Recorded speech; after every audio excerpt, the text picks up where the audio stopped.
try to use my polymer clay, and I'm gonna try to make a periwinkle color because I'm gonna make a kadoatie charm. So we'll see how that goes.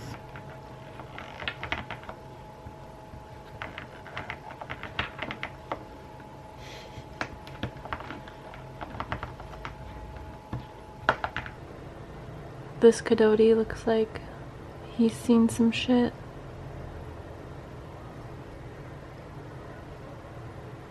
Be free, kadoatie. Oh my god, he's stuck. He's just a little cat in a big bad world.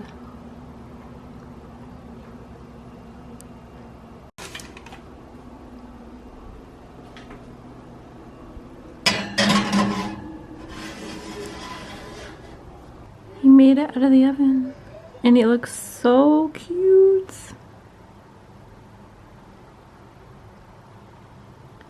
I'm actually really bummed because the chain I bought is too big for the eye pin that I bought.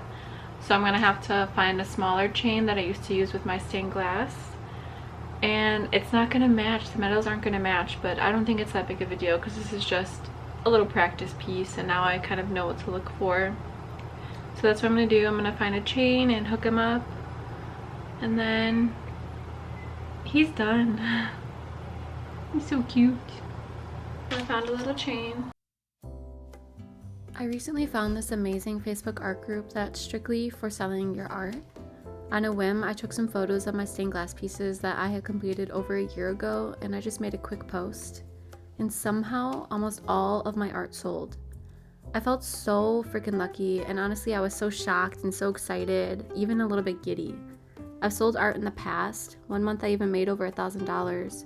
But ever since we had Scarlett and moved across the country, not once but twice this past year, life has just been a bit hectic, and I put my dreams of being a thriving artist on the back burner. Making art just feels like a big, daunting task.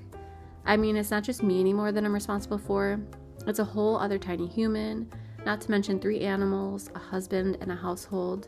So yeah, making art has just felt like the least important thing on my to-do list. And don't even get me started on recording myself making art. That just feels even more daunting.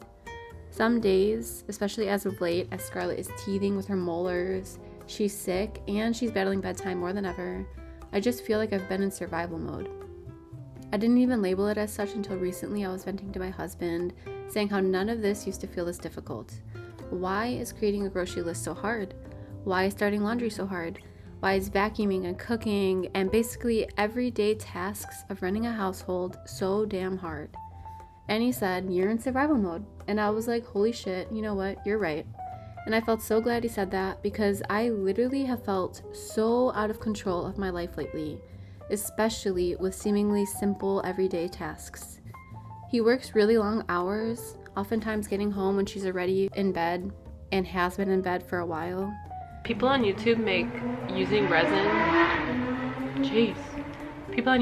using resin on polymer clay look so easy, and I have a long way to go with practice. So I use like a million gloves because I'm paranoid.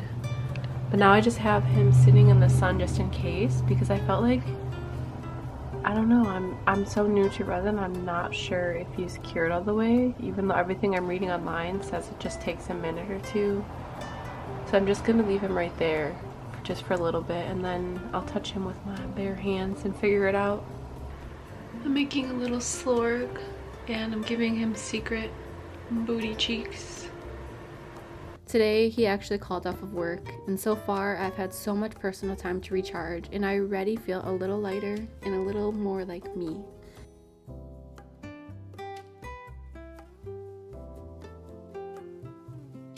Now I'm gonna try my slorg. I'm gonna try a different brush as well. Resin.